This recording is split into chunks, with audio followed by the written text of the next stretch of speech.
I'm Leah Lane, an award-winning travel writer and author of Places I Remember, Tales, Truths, Delights from 100 Countries. On this podcast, we share conversations with travelers about fascinating destinations and memorable experiences around the world. In the last few years, certain European countries have become the darlings of travelers and expats who wanted to move there, and no country more than Portugal. Portugal is located in southwestern Europe, bordered by the Atlantic to the west, the Gulf of Cadiz to the south, and Spain to the north and east. Its mild climate, varied topography, moderate pricing, and friendly people make it an exceptional destination. Our guest today is Jayme Simoes, marketing consultant for Portugal. He knows just about everything to see and do in his country. Welcome to Places I Remember, Jayme. Hey, Leah, it's nice to be here. Thanks for having me. A pleasure. Let's start with an overview of Portugal. What qualities do you think make it so special? You know, it's funny that for years I've been saying Portugal is one of the most wonderful places to visit on the planet. And finally, the planet got the memo, and tourism in Portugal up until 2020 was just growing by leaps and bounds. You know, there's so many things that make a destination special, but in Portugal, I think it's a combination of a uniqueness of place. Portugal is a very unique culture. It's so much unlike its neighbors and other countries in Europe. And for many Americans, that's a discovery because we don't have a point of common ground and understanding. So every corner that you turn, there's something new to discover that you didn't expect in what is actually Europe's oldest country in terms of existing within its current frontiers. So there's that. But what really makes Portugal wonderful for me, it's the people. They're so welcoming, they're so kind, they're so friendly, they're so glad to have you there that it makes being in a place where the language is difficult and the culture is unfamiliar and the cuisine is all new, they make it special and they make you feel like you can't do anything wrong. And then finally, you know, it's the climate. It's such a wonderful country. It's a Goldilocks climate. It's not too cold in the winter. It's not too hot in the summer. It doesn't rain terrific amounts in the south. So I think the people, the topography, the culture, the cuisine, all of it, it makes Portugal a very, very special place. Well, you know, it's tucked in the corner there, so it isn't on the route, you know, the big France, Spain, all of that. So it's sort of a country you go to after you go to the 2 or 3 first ones. And I know when I discovered it many years ago, I was absolutely delighted with it. And the people, as you said, were so humble and sweet. They were very different from most people I'd met in most countries. They were so happy to see tourists, and I'm glad to hear it's the same way now. So let's start with Lisbon. It's a dynamic, pastel-hued, hilly coastal city. Tell us about the history of Lisbon. Well, Lisbon's history goes back thousands of years. People have lived in Lisbon since antiquity. In fact, if you're downtown and walking down the Rua Augusta, you can make reservations in advance to go under some of the buildings. So there's a big bank block right towards the end as you get close to the river that when they were renovating these buildings that were built after the earthquake of 1755, they discovered Roman Lisbon and Carthaginian Lisbon. In fact, it wasn't long ago that some workers in downtown Lisbon broke into accidentally the Roman cryptoporticus that existed along the river, the basis of Roman Lisbon. The name Lisbon means Olisipo, or city of Ulysses, because according to the Romans, it was founded by Ulysses. But the city itself, as we see today, is mostly post-1755, when a massive earthquake, fire, and flood basically damaged or destroyed huge portions of the city. So what emerged after that really unprecedented event was a city that feels very grand, very imperial, wealthy, and celebratory. But up until about 30 years ago, Lisbon had fallen on hard times. And so many of its beautiful buildings had become abandoned or fallen into disrepair. But in the last 20 years, Lisbon has gone through an amazing revitalization. People from all over the world, people from Asia, people from Australia, people from North and South America, and all over Europe have moved to Lisbon, bought crumbling but beautiful buildings and transformed them into show places. So the city has really got a grandeur to it that it hasn't probably seen since the 19th century. It is booming today. And so there are all kinds of new restaurants and new museums and new hotels and things to do. In a sense, I'm more in the old Lisbon. It was a wonderful kind of a little bit tattered former imperial capital. But today it is a multi-ethnic, fun, and thriving city with all kinds of adventures and products. So you really don't have to look very far to find its history, from its medieval quarter to its Moorish quarter to its fantastic Belém district with 16th century monuments in the age of Portuguese exploration. There's a lot of history, there's a lot of culture. But most of all, it is a city that is fantastically beautiful. It's colorful buildings climbing up its many hillsides, its beautiful, vast river, the red tile roofs, the wonderful churches. It's little yellow trolleys. There's so much about Lisbon that makes it a sense, gives you a sense that the's nothing else like it on the face of the earth. You're making me want to go right now. I think I agree with you. I see color. When I think of Lisbon, I think of seeing it from the sea, from a cruise ship, let's say, and you look over in the hills and it's all beautiful colors with the sun setting. It's magnificent, just full of light and color and history. If you did come off a cruise ship, let's just say many people only have a day there, what would be a couple of the things that you absolutely shouldn't miss?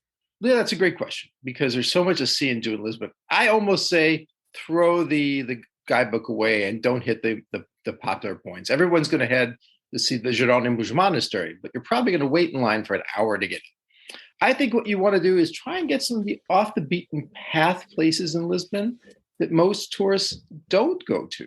For example, everybody is going to head to the Rocio with its wonderful cafes and restaurants and shops.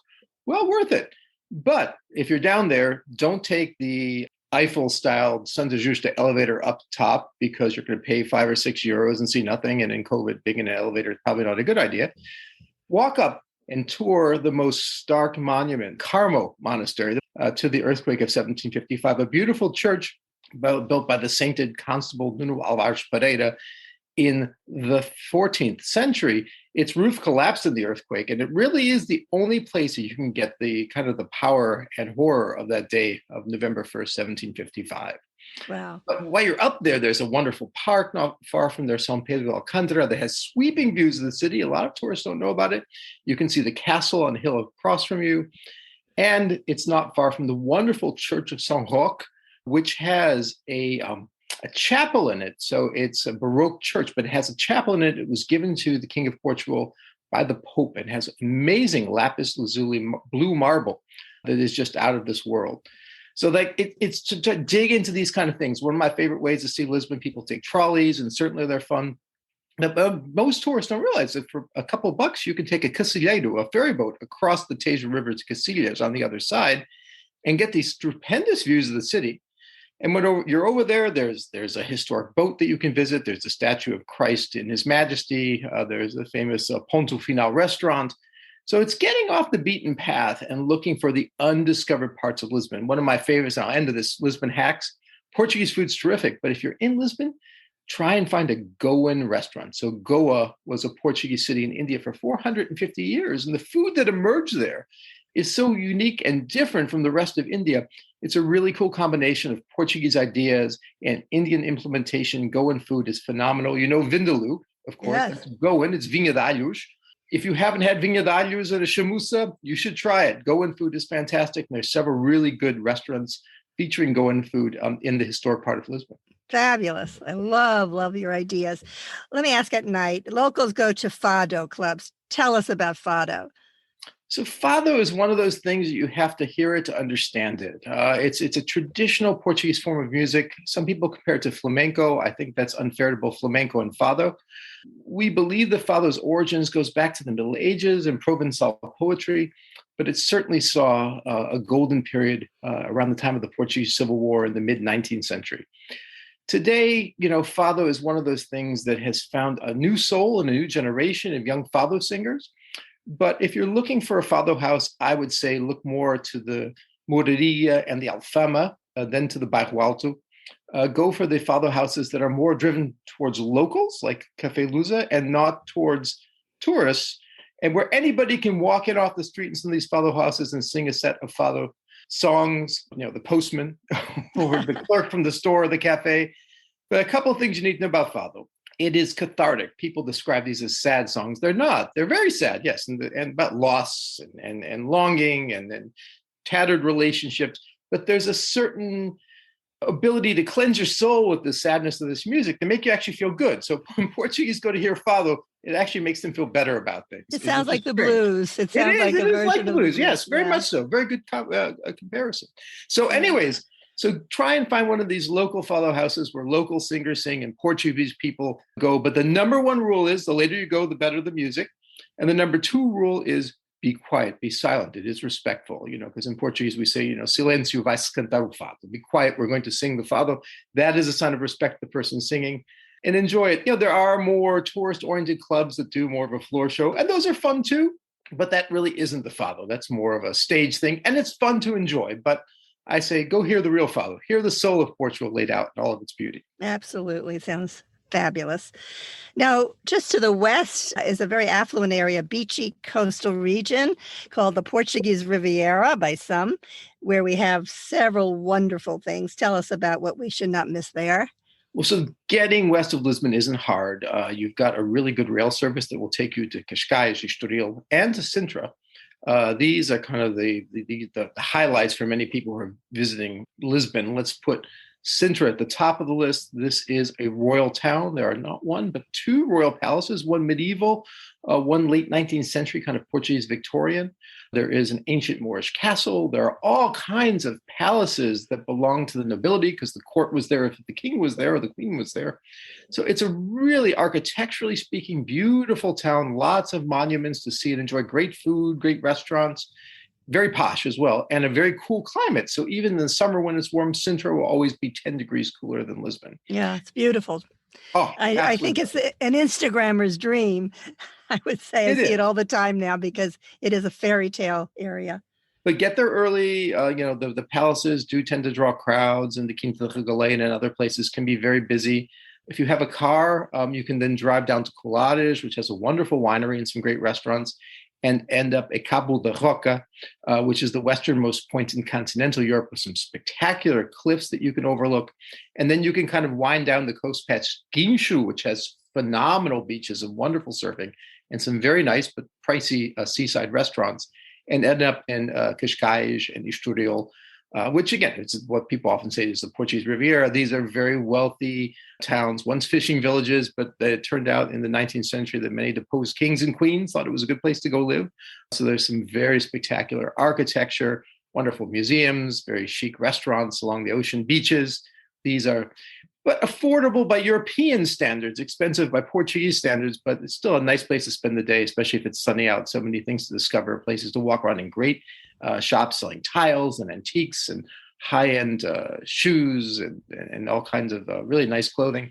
Fun place to spend a day or two. Yeah, it sounds like it's easily spent a lovely week in the Lisbon area, without question. Let me take you outside a little bit. Aletejo. Tell us about that region south of Lisbon. Yeah, so Portugal is divided in half by the Tejo River. Everything north is central and north, and everything south is south. And Lisbon's right on the Tejo. So everything south of the Tejo River, all the way down to the mountains of the Algarve, is Aletejo. This is 30% of Portugal, but it has less than 5% of the population. This is a country within a country. Very easy to get to by rail, excellent new highways, but there are no big cities. The biggest city is Évora, which is one of Portugal's most beautiful cities. It has just 50,000 people, and everything is smaller from there. I think this is the kind of place that people seek out now. There's a real culture there. There's fantastic wines, olive oil companies, luxury hotels set in the middle of the cork forests, surrounded by olive groves. You have a wonderful Atlantic coast with no overdevelopment, no big high rises, just nice small hotels, small fishing villages, beautiful uncrowded beaches, and inland. Aside from the orchards of olive trees and the endless forests of cork, there are vineyards, there are lakes, there are small towns on the top of hills surrounded by walls and castles. Everything is painted blue and white. And every now and then you'll come across a Roman or an Arab building that you wouldn't have expected to find, or monuments that date back to the dawn of modern humanity. In some cases, 6,000, 7,000, 8,000-year-old prehistoric sites. The people are what make it amazing. We were there this summer in the town of Arqueólogos, which is known for its fantastic hand-woven rugs.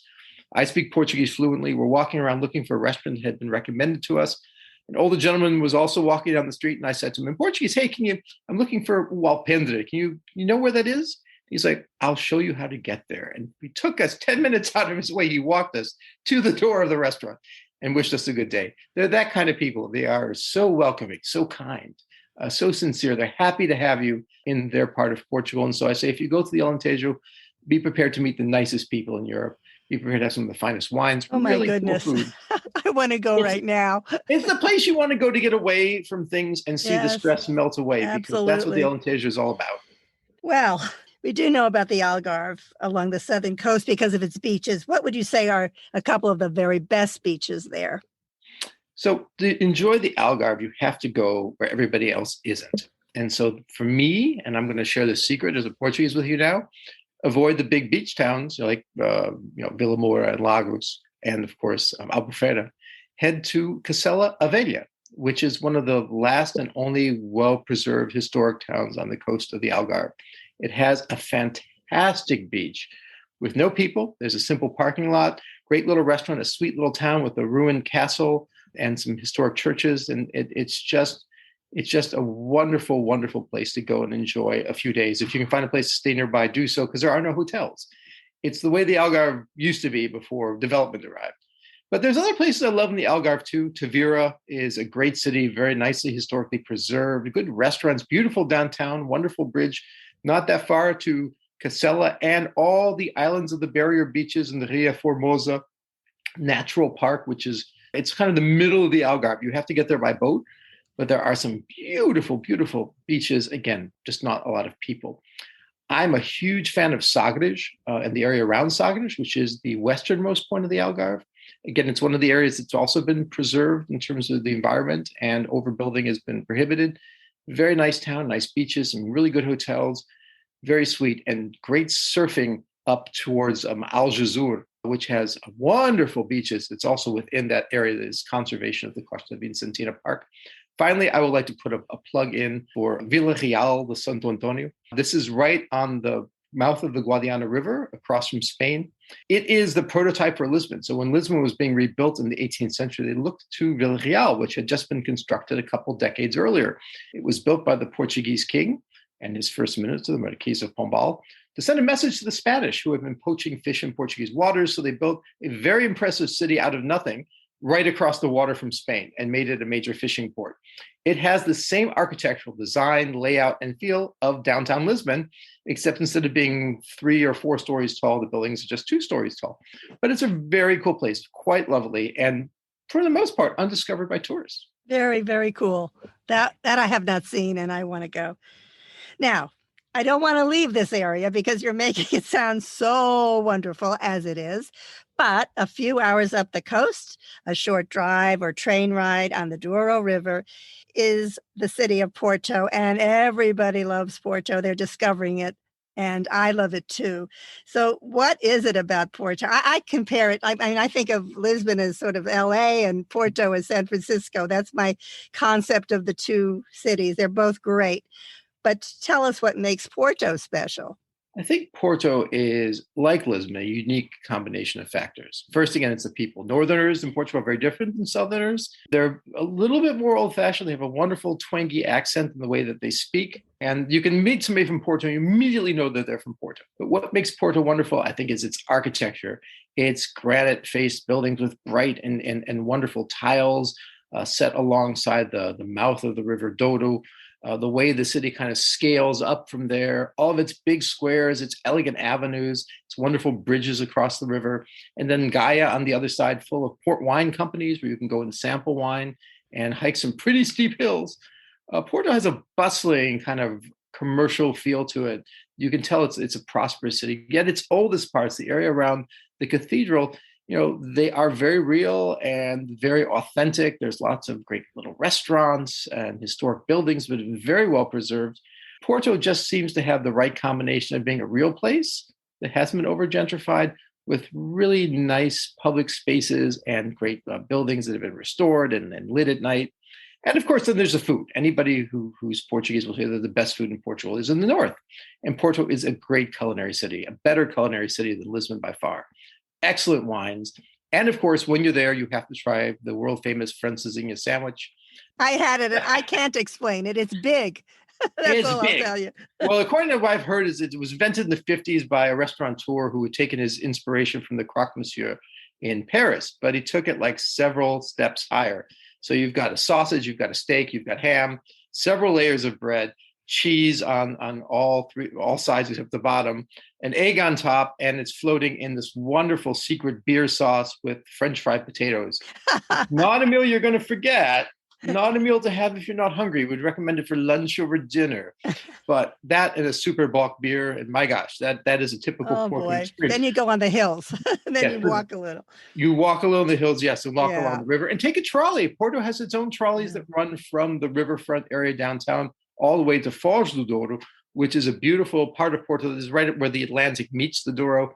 Lovely, lovely 19th century architecture and some great restaurants and places to Well, go to the two beach. places I remembered the most from Porto that I would recommend it. One is the train station. It's one of Yes. the most beautiful train stations I've ever seen. I think Antwerp in Belgium is one I love, and I think this one in Porto is another.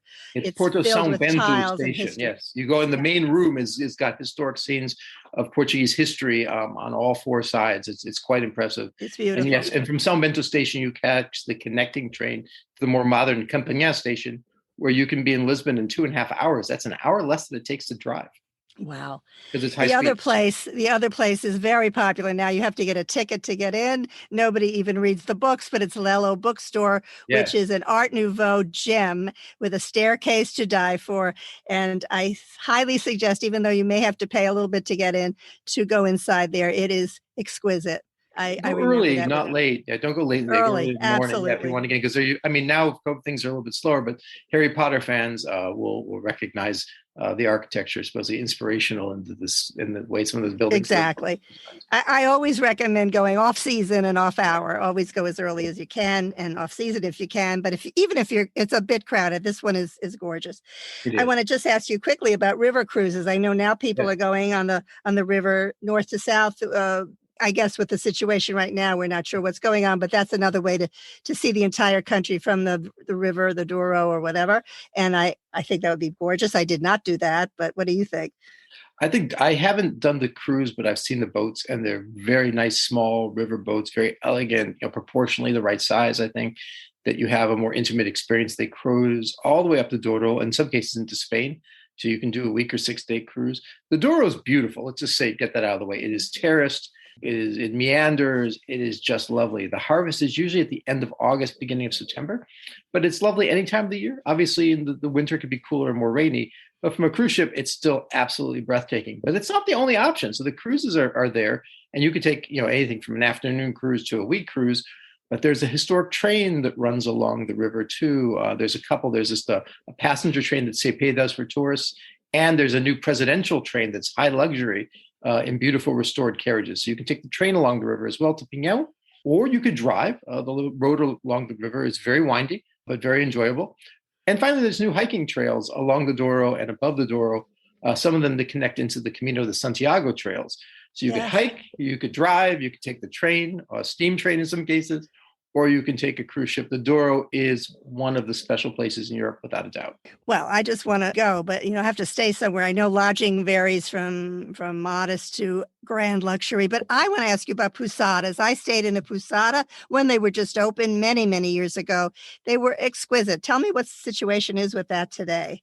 Well, the Pestana Company, which is a Portuguese hotel company that started in Madeira, runs the Pousada chain and has for the last decade. And so they've created some new pousadas based on how people travel today. So now there's a pousada in Porto. There's one in Lisbon. They've made it easier if you want to stay with the pousadas. You can stay in places like Óbidos, which is a walled town. And they've got a wonderful two, I think, now pousadas, one in the middle of the town itself and one in the castle. So what they've done is they've taken historic buildings, restored them, and offered a certain level of service that is, quite good. And they're everywhere from throughout the Aletejo, up into the north. You can find lovely posadas set in monuments like castles and palaces and convents, or set in just remarkably lovely natural settings. So they are a great way to see the country. And then you have access usually to local towns with great restaurants and things to do.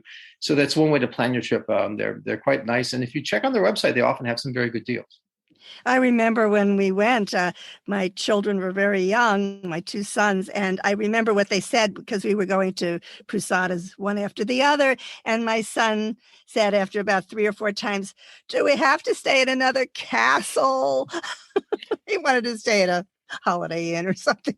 He was complaining bitterly, but it was gorgeous. Anyway, I just cannot tell you how gorgeous this stuff is. But there's another area we must talk about. And those are the Portuguese islands, the Azores and Madeira. Those are exquisite. Many people have been there when they're going on repositioning cruises. I've been many times going repositioning, and you stop for a day at Madeira or a day, but you could stay many days. Madeira is it's just beautiful with flowers and mountains and cliffs and wonderful little town of Funchal, the capital. Yes. And the Azores, well, can you tell us a little more about their glories? So the Azores are where you expect to find absolutely nothing.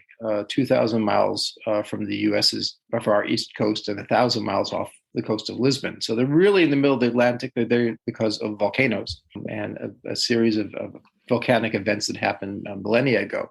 You have 9 islands today divided into 3 groups. So obviously Eastern, Western, and Central.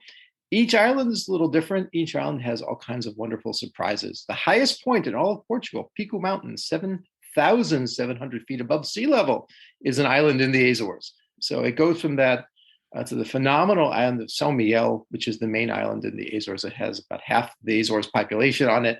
That has everything from rather hot spring lakes, to volcanic craters, to waterfalls, to mountains, to seaside villages.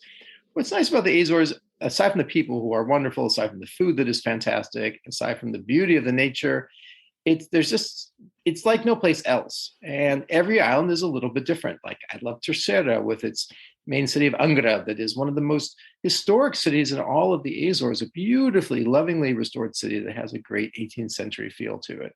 But then Flores Island, it has something like 40 waterfalls on its western coast, all cascading off this enormous cliff. There's something about the Azores. It's one of those places you just don't go once, you go back to time and time again. And the climate is very mild. It really never gets below 60, and it probably very rarely gets above 75. It can rain any day and every day in the Azores, but just for short periods of time. They're very, very green. Think kind of like Ireland meets Bermuda. I mean, they're in between those two sets of islands. If that's Not possible bad. to imagine it, that's what you're getting. But very affordable, very safe, and excellent infrastructure, good roads. Madeira, though, is very, very different because Madeira is off the coast of Morocco, about 250 miles off the coast of Morocco, just north of the Canaries.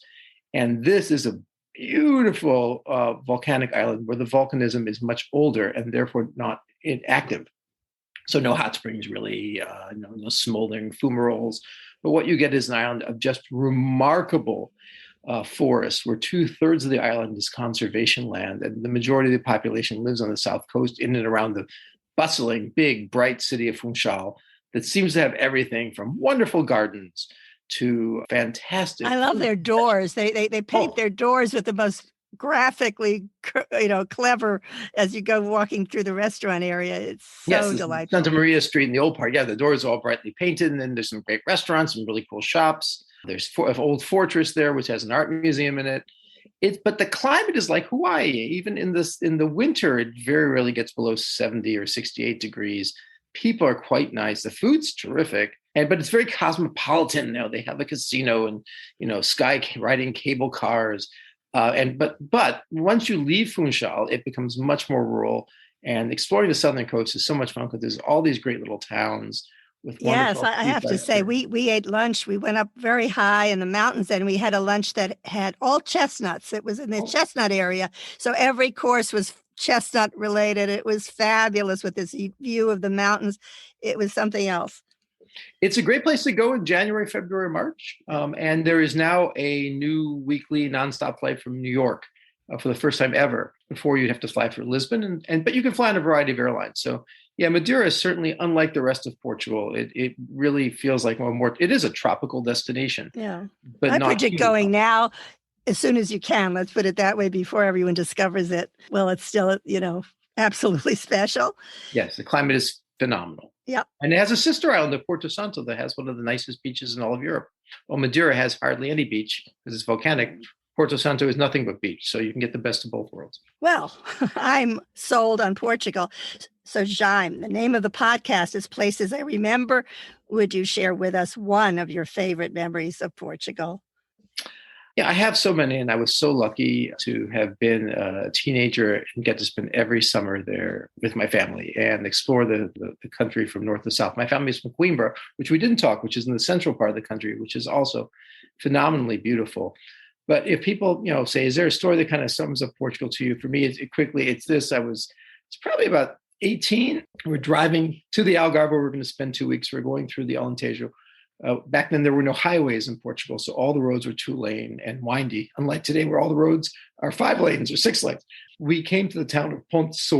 It was August, and the car decided to blow its fan belt and die. So here we are in this small town in the middle of the cork forest.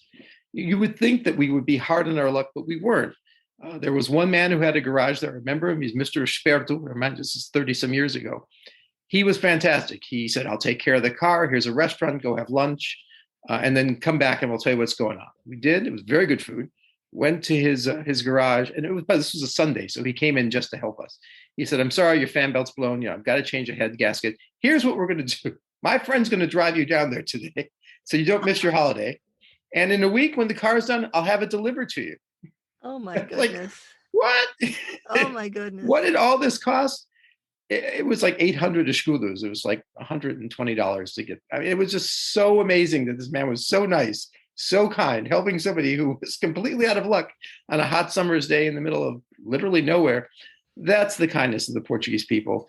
And I think that's what makes the destination so special, because it's not just the beauty of the place, the food, the climate, it's the people who welcome. You're saying this and I'm just remembering way back, we were driving on some black ice. We must have been there in the winter, I remember. And the car skidded a little off the road. And in about 2 minutes, about 10 people came by to help from the countryside. It looked like no one was there. And you made me remember this just now, the same kind of thing. They got the car up on the road, nothing but friendliness and kindness. So yes, I agree. And we have to remember that Portugal has some of the lowest crime rates in Europe and the highest vaccination rate for COVID in the world. Well, so there's 2 good reasons to go. No crime and everybody's vaccinated. It's perfect. Almost. As perfect as things can be. Perfect as humans can be, yes. Exactly. Now, there are things about Portugal that can be fixed, but you know what? It's a short list. Absolutely. I want to thank you, Jayme Simoes. I can't wait to get back to Portugal. I can see why everyone wants to go. Well, thank you very much. It's good to see you again. Nice to chat.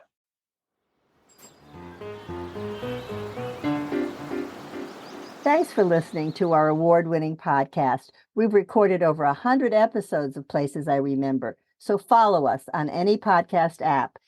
And new monthly episodes are also on YouTube with gorgeous video. My book, Places I Remember, is available in print and Kindle, and I read the audio version.